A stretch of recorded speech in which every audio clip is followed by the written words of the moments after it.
নমস্কার। বেদবাণীর আজকে ৩১৮ নম্বর চিঠিটা পড়ার চেষ্টা করছি। প্রথম খণ্ডের ১৩৮ নম্বর পাতা। বেদবাণী পড়ব বা বেদবাণী পাঠ করব বা ঠাকুর প্রসঙ্গ বলবো, এটা বোধহয় ভাবলেই জিনিসটা করা যাবে, তা কিন্তু কখনো নয়। তিনি কৃপা না করলে এটা বোধহয় কারোর পক্ষে বলা সম্ভব না। কেননা গতকাল আমি কতবার যে চেষ্টা করেছি, কিন্তু আমি কোনোভাবেই সময় করে উঠতে পারিনি ঠাকুর প্রসঙ্গ বলতে। আজকেও আমি এই যে এসে বসেছি, আমি কিন্তু অনেকটা বেদবাণী পাঠ করে ফেলেছি, কিন্তু আমি লক্ষ্য করিনি ভিডিওটা আমি অন করিনি। আমার কিন্তু অনেকটা বলা হয়ে গিয়েছিল, হঠাৎ তাকিয়ে দেখি ভিডিওটাই আমি অন করিনি। এই হচ্ছে ঠাকুরের লীলা। তুমি যা ভাববে, তুমি যা করতে চাইবে, তিনি যদি না চান তাহলে তোমার পক্ষে করা সম্ভব না। কাজেই পুরোটা বোধহয় তার কাছে নিজেকে বিকিয়ে দেওয়াটাই বোধহয় সবচেয়ে বড় শান্তি, সবচেয়ে বড় সুখ, সবচেয়ে বড় প্রাপ্তি। ঠাকুর শিখিয়ে দেন কিভাবে প্রতি মুহূর্তে তোমাকে চলতে হবে। তুমি সম্পূর্ণটাই বিকিয়ে দাও, বিলিয়ে দাও নিজেকে। আজকের চিঠিতে প্রথমে লিখেছেন ঠাকুর, প্রারব্ধে যাহা আছে তাহা নিত্যই ভুগিতে হইবে।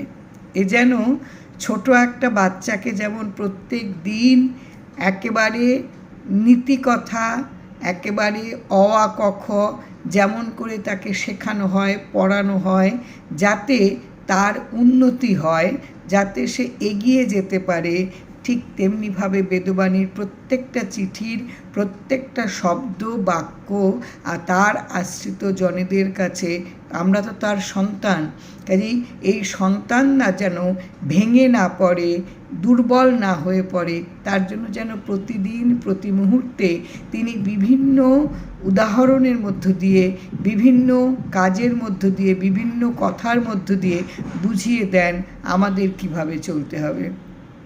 তিনি বলেছেন প্রারব্ধ যাহা আছে, এটা তিনি বারবার বলছেন, কিন্তু আমরা তো সাধারণ জাগতিক মনের মানুষ, আমরা ক্লান্ত হয়ে পড়ি। প্রারব্ধ ভোগ করতে করতে আমাদের মনের মধ্যে কিন্তু একটা ভীষণ ক্লান্তি আসে, আমরা পেরে উঠি না, আমরা হাঁপিয়ে উঠি। তাই ঠাকুর বলছেন প্রারব্ধ ভোগ ভুগতেই হবে যা আছে, এবং এটা তোমাকে নিত্যই ভুগিতে হইবে, রোজ এটাই তোমাকে ভুগতে হবে। তার মানে তুমি কখনো ভেঙে পড়ো না, তুমি কখনো বিরক্ত হও না, তুমি কখনো হাঁপিয়ে উঠো না, কেননা এটা তোমাকে ভোগ করতেই হবে। এই যে তুমি আগুনে হাত দিও না। ছোটোবেলায় বাবা মা শেখায়, গরম, এটা ছ্যাঁকা লেগে যাবে, তোমার গায়ে তুমি পুড়ে যাবে। এগুলো শেখায় কেন? ছোট্ট বাচ্চা, সে জানবে না, সে পথ চলতে জানে না, একটু দৌড়িও না, পড়ে যাবে। তার মানে কি, সে জানে না, তাই অভিভাবক তাকে শিখিয়ে দিচ্ছেন যে তুমি জোরে ছুটবে না, তুমি এখানে হাত দেবে না, তুমি ওভাবে বসবে না, ওভাবে ছুটবে না, দৌড়বে না, তুমি পড়ে গেলে ব্যথা পাবে। এইগুলি যেমন শেখান, ঠিক তেমনিভাবে ঠাকুর আমাদের প্রত্যেক আশ্রিত জনেদেরকে তিনি শিখিয়ে দিচ্ছেন প্রতিনিয়ত, প্রতি মুহূর্তে। তোমার প্রারব্ধে যাহা আছে তা রোজ তোমাকে ভোগ করতে হবে। তুমি ভেঙে পড়ো না, তুমি হাঁপিয়ে যেও না, তুমি অস্থির হয়ে উঠো না, তুমি বিচলিত হইও না। কাজেই যাহা ভাগ্যক্রমে জুটিবে তাহা ছাড়িবার জো নাই। তোমার অদৃষ্টের দ্বারা যা এসে জুটছে, এখান থেকে বেরিয়ে পড়ার বা এটাকে এড়িয়ে যাবার তোমার কোনো উপায় নেই। আমরা কিন্তু ভীষণ পরিচিত এই অবস্থায়, যখন বিভ্রান্তিকর পরিস্থিতি মানুষের জীবনে আসে, আমরা তখন কিছুতেই মানতে পারি না যে এটা আমার অদৃষ্টের অর্জিত কর্মফল, এটা আমাকে ভোগ করতেই হবে। আমরা এটা মানতে পারি না। আমাদের তখন বারে বারে বারে বারে মনের মধ্যে একটা দ্বিতীয় পথ বাছার বড় প্রবণতা জাগে। যে অন্য কোনো পথ আছে কিনা যে পথে এই প্রারব্ধ ভোগের যন্ত্রণা ভোগ করতে হবে না। এইটা কিন্তু আমরা প্রায় প্রত্যেকের মধ্যেই কিন্তু এটা ভীষণ একটা মানুষের মধ্যে একটা কোণে যেন কোথাও থাকে যে আচ্ছা ঠিক আছে, এতটা ভোগ হচ্ছে, আমাকে তো বলছিল যে ওই পথ দিয়ে গেলে এই ভোগগুলো তোমার দূর হবে। আমি নিজের জীবনের কথাই বলি। আমি 2014 সালে খুব অসুস্থ হয়ে পড়েছিলাম এবং এতটাই অসুস্থ হয়ে পড়েছিলাম যে আমাকে ডাক্তারবাবুরা কথা দিয়ে দিয়েছিল যে আর ফেরানো যাবে না, বাঁচবে না। তো যাই হোক, গুরু কৃপা ফিরে এসেছি। ফিরে আসার পরে যা হয় স্বাভাবিকভাবেই সর্বশান্ত হতে হয়েছিল একেবারে। আমার যা অসুস্থতা হয়েছিল, যা রোগ হয়েছিল, তাতে করে বাঁচে না কেউ কখনো। আর সেখানে আমি বেঁচেছিলাম, কাজে আমার পরিবার একেবারে সর্বশান্ত হয়ে গিয়েছিল। আমার দোকানটা ছিল। আমাকে অনেকেই বলতো যে তোমার এই যে ভাগ্যের বিড়ম্বনা, তুমি অমুক জায়গায় যাও, গেলে পরে তোমার কিন্তু এই যে একটা তোমার বিড়ম্বনা, এই যে তোমার একেবারে মানে নাজেহাল পরিস্থিতি, এই যে তোমার দোকান, শরীর এবং অর্থ সব কিছু নিয়ে তুমি ভীষণভাবে বিব্রত হয়ে পড়ছো, তুমি অমুক জায়গায় যাও, গেলে পরে তুমি কিন্তু রেহাই পাবে, একেবারে তুমি চটজলদি কিন্তু তুমি এখান থেকে নিজেকে বের করে আনতে পারবে। এমনও বলেছিল যে শনিবার করে অমুক জায়গায় যাও, গিয়ে তুমি মোমবাতি জ্বালাও, দেখবে তোমার সব কিছু বাধা বিপত্তি কিন্তু দূর হবে। আমি কিন্তু কখনো কোনো দিন কোনো পথ অবলম্বন করিনি, কোনো দিনও কোনো পথ না। আমার একটাই কথা ছিল যে আমার ঠাকুর আছেন, তিনি যেমনভাবে আমাকে রাখবেন আমি তেমনভাবেই থাকব। আমার দ্বিতীয় কোনো পথ নেবার কোনো তাগিদ নেই, কোনো দরকার নেই। কেননা আমি এই কথাটাই তারা যখন বলতো আমি বলতাম যে অনেক বাবা বা অনেক মা ভরপেট খেতে দিতে পারে না, তাহলে সেই সন্তান কি ভরপেট খাওয়ার জন্য অন্য বাবা মায়ের কাছে যাবে তো না। আজকে খেতে দিতে পারছে না বাবা মা, কিন্তু কোনো না কোনো দিন তো পারবে। আর যদি নাই পারে বাবা মা খেতে দিতে, পারবে না, কিন্তু তা বলে বাবা মা তো ত্যাগ করা যায় না, বাবা মাকে ছেড়ে কখনো সন্তান যেতে পারে না। ঠিক তেমনিভাবে আমরা ঠাকুরের আশ্রিত, মানে আমরা তার সন্তান। আমি আমার এই অদৃষ্ট চক্র প্রারব্ধ ভোগ বেদবাণী পড়ার আগে আমি এতটা এটা সম্বন্ধে কিচ্ছু জানতাম না। আমি শুধু বিশ্বাস করতাম আমার যা কিছু বিপর্যয়, যা কিছু লহরী আমার জীবনে, যা কিছু ধাক্কা, যা কিছু বেগ সহ্য করতে হচ্ছে, সব আমার ঠাকুর দেখবেন। আমি এটা বিশ্বাস করে চলেছি দীর্ঘ বছর। আমার বয়স কিন্তু কিছু কম হয়নি। আমি ঠাকুর এই বিশ্বাসে আমি কিন্তু পথ চলেছি। এই বেদবাণী পড়তে গিয়ে বুঝতে পারলাম যে এই যা কিছু ঘটছে এটা আমারই কৃতকর্মের ফল। তাহলে তো আমার আর কাউকে অভিযোগ করার কিচ্ছু নেই, আমার দুঃখ পাওয়ার কিচ্ছু নেই, আমার কষ্ট পাওয়ার কিচ্ছু নেই। আমারই অর্জিত কর্মফল। আমি গর্ত খুঁড়ে রেখেছি, সেই গর্তে আমিই তো পড়ব। এর থেকে তো আর বড় কিছু হয় না। কিন্তু ওই যে বাবা বারবারে একটাই কথা, কিন্তু তুমি যদি ঠাকুরের স্মরণে থাকো তাহলে কিন্তু তুমি শক্তি পাবে। এটা ভীষণ সত্যি। এটা বোধহয় আমার পরিচিত জন সবাই জানে।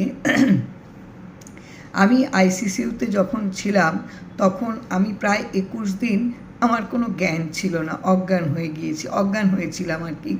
আমি কিন্তু দেয়ালে ঠাকুরকে দেখেছি একভাবে। আমার আর কোনো দিকে কোনো জ্ঞান ছিল না, কোনো দিকে কোনো আমার সার ছিল না, এবং মৃত আমি বাঁচবো না এটাই ছিল। কিন্তু আমি কিন্তু ঠাকুরকে দেখে গেছি একভাবে। কোন ঠাকুরের রূপটা আমি দেখেছি এটাও আমার বন্ধুবান্ধব সবাই জানে। যে রূপ আমরা ঠাকুরকে অভিভাবক রূপে আমরা দেখি। এই রূপটা কিন্তু আমি খুব একটা পরিচিত ছিলাম না। ওই একটা গেরুয়া মতন ফতুয়া পরা, আসন করে বসা, এই রূপের সঙ্গে কিন্তু আমি খুব একটা পরিচিত ছিলাম না, কেননা আমরা কৈবল্যনাথ রূপ আর সত্যনারায়ণ রূপটাই ঠাকুরের বেশি দেখেছি। কিন্তু আমি গোটা দেয়াল জুড়ে আমি কিন্তু সেই রূপটা ঠাকুরের দেখেছি। কাজেই তিনি আছেন, এটা ভীষণ সত্যি। এর বাইরে বোধহয় পৃথিবীতে আর কোনো সত্যি নেই। এটা বোধহয় একেবারে নির্ভেজাল সত্যি। আর দ্বিতীয় কোনো মন বা পথ যদি অবলম্বন করা হয় তাহলে তা কিন্তু ভুল হবে। এটা একেবারে জীবন্ত সত্য কথা। ঠাকুর বলছেন অভাবেরই সংসার, মানে এই যে সংসারটা, এই সংসারে সকাল থেকে রাত্রি পর্যন্ত তোমার না থাকারই সংসার। তার মানে কি? তার মানে যা তুমি চাও তা তুমি পাচ্ছ না, এটাই সংসার, অভাবেরই সংসার। মানে প্রতি মুহূর্তে সব কিছু তোমার মনোপুত, তোমার চাওয়া মতন হবে, সংসারে তা হয় না। তাহলে এই সংসারটা হচ্ছে অভাবের সংসার। তার জন্য সুখ দুঃখ ভাগ্য পরীক্ষার জন্য ভীত হইলে চলিবে কেন? একেবারে পরিষ্কার কথা ঠাকুর পরিষ্কারভাবে বলে দিলেন। অভাবের সংসার মানে এখানে প্রতি মুহূর্তেই তোমার না থাকাটা থাকবে। তাহলে এইটাই যদি ভবিতব্য হয়, এটাই যদি সত্য হয়, তাহলে সুখ দুঃখ ভাগ্য পরীক্ষার জন্য এত ভীত হইলে চলবে কেন? আমি সুখী না দুঃখী, আমার সুখ আছে না দুঃখ আমার ভর্তি, এই ভাগ্য পরীক্ষার কিসের দরকার হবে? কেননা যাই হোক না কেন সবটাই হচ্ছে সংসার, মানেই হচ্ছে অভাব। কাজেই আমার ভাগ্য পরীক্ষার কোনো দরকার নেই।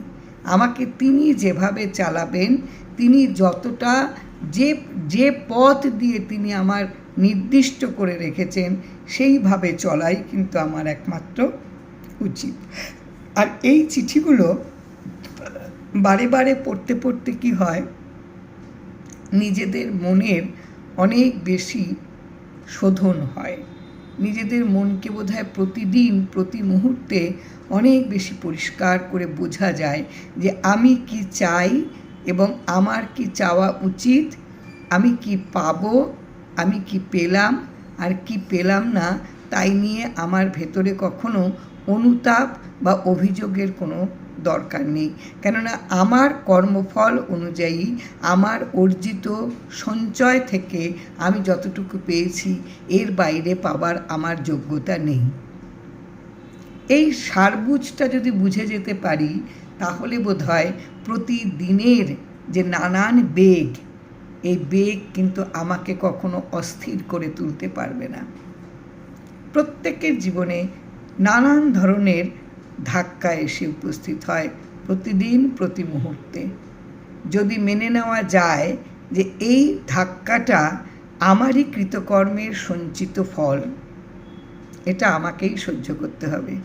ঠাকুর ওই যে বলেছিলেন না, নিজের দাঁত দিয়ে যদি নিজের জিভটা কেটে যায়, রক্তাক্ত হয় যদি মুখ, কাকে অভিযোগ করা হবে? কাউকে অভিযোগ করার নেই, নিজেকেই নিজে সহ্য করতে হবে। ঠিক তেমনিভাবে আমার অর্জিত কর্মফল দ্বারা আমার যা ভাগ্যে জুটছে এটা আমাকে সহ্য করে নিতে হবে। আর যার যেমনই সুখ দুঃখ থাকুক না কেন, সবটার মধ্যেই অভাব নিয়েই সংসারটা। চরম সুখী যে যার অনেক অনেক আছে, সুখ মানে সামগ্রী নিয়ে তো কখনো সুখ মাপা যায় না। আমরা যদি মনে করি অনেক ব্যাংক ব্যালেন্স, অনেক গয়নাগাটি, অনেক বাড়ি গাড়ি তাহলেই সুখ, না। সুখ কখনো সামগ্রীতে আসে না, সুখ আসে মনের আনন্দে। মনটা আনন্দে কখন থাকবে? যখন তুমি এই কামনা বাসনা থেকে নিজেকে সরিয়ে নিতে পারবে। নিজেকে তুমি একদম যদি সেখান থেকে সরিয়ে আনতে পারো, তাহলে তুমি কিন্তু যা পাবে তাতেই তুমি আনন্দ নিতে পারবে লুটে পুটে। যেখানে থাকবে, যেমন পরিবেশে থাকবে, তেমন পরিবেশকেই তুমি সহজ করে নিতে জানবে। এবার তুমি যে কোনো একটা পরিবেশে গিয়ে তুমি যদি একটা নিজেকে ওখানে ধাতস্থ করতে পারলে না, ওই পাত্র অনুযায়ী নিজেকে বসাতে পারলে না, তাহলে তোমার ভেতরে অভাবটা কিন্তু থেকে গেল এবং তুমি কিন্তু সুখ বা দুঃখের পরিমাপ করতে পারলে। আর তোমার ভেতরে যদি সেগুলো না থাকে, তুমি জানলে যে আজকে তোমার এটাই প্রাপ্তি ছিল, এই জন্যই তুমি যে জায়গাটায় তোমাকে আজকের দিনটায় থাকতে হচ্ছে, এটা তোমারই অর্জিত কর্মফলের জন্য, তুমি তাতে কখনো দুঃখ পাবে না, কখনো সুখ নিয়ে আনন্দে মেতে উঠবে না, দুঃখ নিয়ে তুমি কাতর হবে না। কি অপূর্ব করে ঠাকুর চিঠি লেখেন এগুলো নিয়ে না।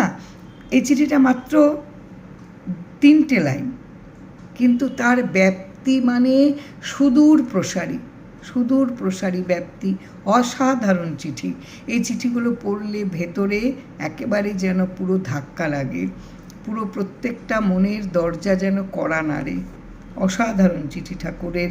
এই চিঠিগুলো আমাদের প্রত্যেক দিন পড়া উচিত, প্রত্যেক দিন শোনা উচিত এবং আরও অনেককে শোনানোর জন্য তার ব্যবস্থা করা উচিত। প্রত্যেকে যেন রোজ বেদবাণীটা শোনে, তাহলে বোধহয় প্রত্যেক দিনের যে আমাদের ভেতরে যে একটা অস্থিরতা, এই অস্থিরতা বোধহয় আমাদের মন থেকে সরে যাবে। আমরা বোধহয় এত অস্থির হব না। কারণ আমি যদি বিশ্বাস করে যাই যে আমার প্রারব্ধ অনুযায়ী আমি প্রতি মুহূর্তটা ভোগ করছি, তাহলে আমার ভেতরে দুঃখ অভাব আমাকে নাড়া দেবে না, কখনো দেবে না। যা পেয়েছি এটা জানবো আমারই কৃতকর্মের জন্য পাওয়া এবং এটা আমার আরাধ্য দেবতার দেয়া। এটা আমি একেবারে নিষ্ঠা ভরে এই কাজটা সম্পূর্ণ করব। তাহলে পরে এবং ঠাকুরের নাম করব, তিনি আমাকে রক্ষা করবেন। এর থেকে বড় কথা আর কিচ্ছু হয় না। অপূর্ব চিঠি। জয় রাম, জয় রাম।